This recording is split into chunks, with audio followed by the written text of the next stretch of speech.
कोई जज अगर जानबूझकर गलत फैसला करता है तो उस पर अल्लाह का कहर नाजिल होगा। जस्टिस तारिक महमूद जहांगीरी का इस्लामाबाद की तकरीब से खिताब कहा कि अगर हम अपने हल्फ पर नहीं चल सकते तो बहुत बड़ी बददियानती और ज़्यादती होगी। अगर हम इंसाफ नहीं देंगे तो अल्लाह की अदालत मौजूद है। आज तक किसी ओहदे के लिए सिफारिश नहीं कराई। रोज़ कुरान पाक पढ़कर अदालत में बैठता हूँ। कई बार रात को नींद नहीं आती कि गलत फैसले ना हो जाएं। हमारी कोशिश होती है कि जो रिलीफ के लिए आए हैं उनको रिलीफ दें। हमने आइन और कानून की पासदारी का हल्फ उठा रखा है और हम इसके पासदार हैं। हमने ये नहीं देखना कि हमारे सामने कौन है। मेरा ईमान है कि सब जजेस को हल्फ के मुताबिक फैसला करना चाहिए।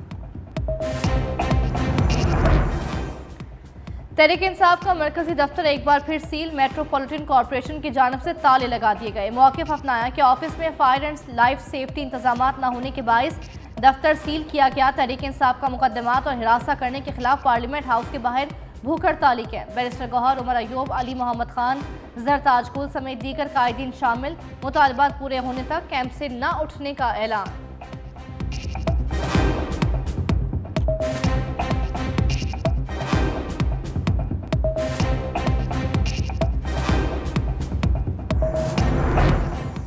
पीटीआई ने छापे और गिरफ्तारियों के खिलाफ अदालती दरवाजा खटखटा दिया। पीटीआई सेक्रेटेरिएट में बैठे तमाम लोगों को गिरफ्तार किया जाना लाजिम था।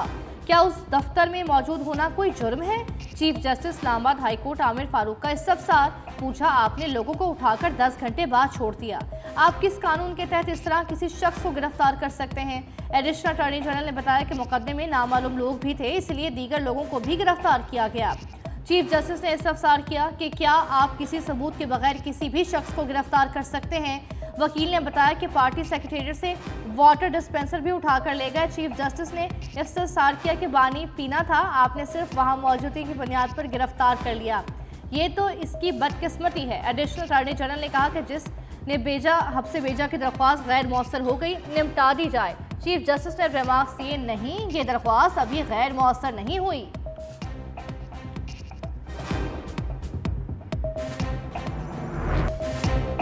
रऊफ हसन 2 रोज़ा जिस्मानी रिमांड पर FIA के हवाले। गिरफ्तार दीगर मर्द कारकुनान का भी 2 रोज़ा जिस्मानी रिमांड मंजूर। 2 ख्वातीन कारकुनान को जुडिशल रिमांड पर जेल भेज दिया गया। PTI के मरकजी सेक्रेटरी इत्तलात की जुडिशल मजिस्ट्रेट के सामने पेशी। रऊफ हसन के वकील की जिस्मानी रिमांड की मुखालफत। कहा, रऊफ हसन का सोशल मीडिया से कोई ताल्लुक नहीं। जब सबूत ही नहीं तो रिमांड मांगने की क्या ज़रूरत है? एक मुल्जिम के कहने पर मुकदमे में रऊफ हसन को नामजद किया गया। रऊफ हसन और गिरफ्तार दीगर PTI कारकुनान पर दर्ज FIA मुकदमे की कॉपी मंजिल-ए-आम पर आ गई। मतन में कहा गया, मुल्जिमान रोजाना की बुनियाद पर अंदरूनी और बैरूनी ताकतों के साथ मिलकर मुल्क को नुकसान पहुंचा रहे हैं।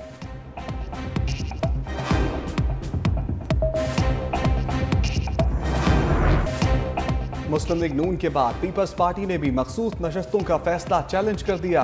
सुप्रीम कोर्ट में फारूक एच नाइक ने नजर-ए-सानी दरखास्त दायर कर दी। 12 जुलाई का फैसला वापस लेने की इस्तदा। मुस्लिम लीग नून पहले ही मखसूस नशस्तों के फैसले पर नजर-ए-सानी दायर कर चुकी है।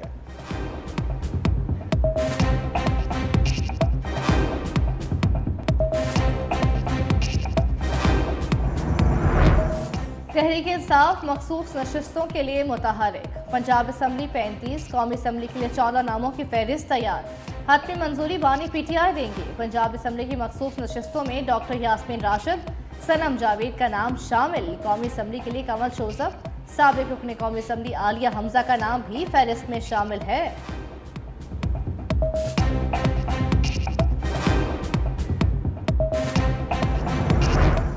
बानी PTI से लाहौर पुलिस की तफ्तीश का पहला मरहला मुकम्मल। साबिक वज़ीर आज़म का सवालात के जवाब देने से इनकार। कहा, मुझे पुलिस पर एतबार नहीं, आप लोगों ने बहुत ज़्यादती की। तफ्तीशी टीम की सरबराह ने कहा, आप पुलिस के तफ्तीशी अफसरान से ताउन करें, हम आपके साथ इंसाफ करेंगे। DSP जावेद आसिफ की यकीन दहानी पर तहरीक इंसाफ के बानी ने 15 मिनट तक पुलिस के सवालात के जवाब भी दिए। बानी का पंजाब फॉरेंसिक साइंस के माहिरीन को 3 टेस्ट देने से इनकार। कहा, थक चुका हूं, टेस्ट के लिए बाद में वक्त दूंगा।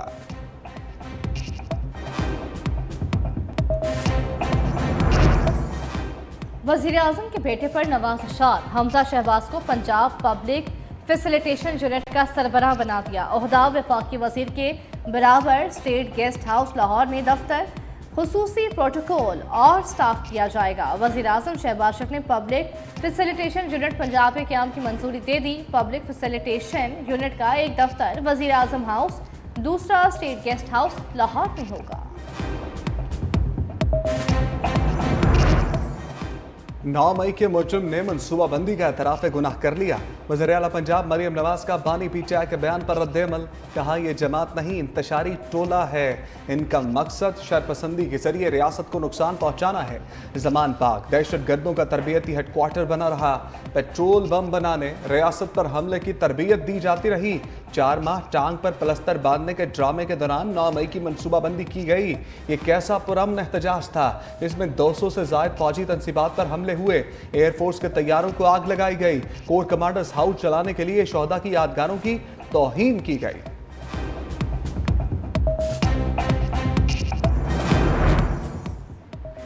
GHQ के बाहर पुरअमन एहतजाज की कॉल दी थी तो लोग अंदर कैसे थे? पुरअमन एहतजाज था तो कराची में पीस और एम्बुलेंस कैसे चली?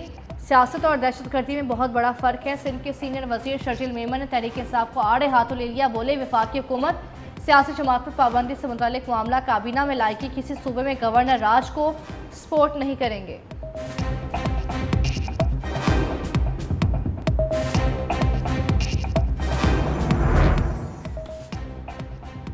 अज़्म इस्तेहकाम के खिलाफ सूबाई असम्बली में करारदाद की मंजूरी अफसोसनाक है। दहशतगर्दी का मसला पूरी कौम का है। सदर ex serviceman lieutenant general retired Abdul Qayyum की प्रेस कॉन्फ्रेंस, बोले अफगानिस्तान को दहशतगर्दों की पुष्टपनाही खत्म करना होगी। अमेरिका अफगानिस्तान से जाते हुए हमारे लिए दहशतगर्द छोड़ गया। अफगानिस्तान में अमेरिकी फौज के इनखला के बाद सूरत हाल खराब हुई। रवां बरस हमारे 137 अफसरों और जवानों की शहादतें हुई। पाकिस्तान अपने तमाम हमसायों के साथ अच्छे ताल्लुकात चाहता है।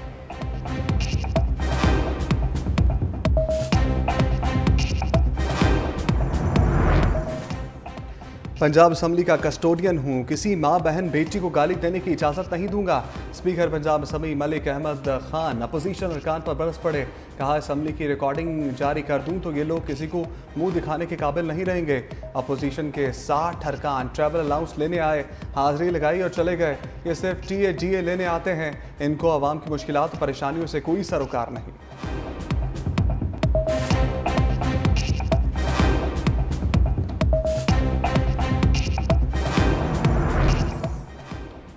वज़ीर-ए-आज़म का मुल्की बरामदात को 60 अरब डॉलर सालाना पर पहुँचाने का हदफ। वज़ीर-ए-आज़म शहबाज शरीफ की ज़ेर-ए-सदारत कौमी तरक्की बरामदात बोर्ड का इजलास, कहा वज़ारत तिजारत और मुतल्लिका इदारे आइंदा 3 बरस में बरामदात के 60 अरब डॉलर के हदफ के लिए अमली इक़दाम करें। गुज़िश्ता माली साल बरामदात 30 अरब डॉलर से ज़्यादा रही। इंफॉर्मेशन टेक्नोलॉजी बरामदात 3.2 अरब डॉलर से तजावुज़ कर गई, जो खुश आइंद है। बरामद कुनिंदगान की निशानदही करदा मसाइल को आइंदा हफ्ते में हल करके रिपोर्ट पेश करने की हिदायत।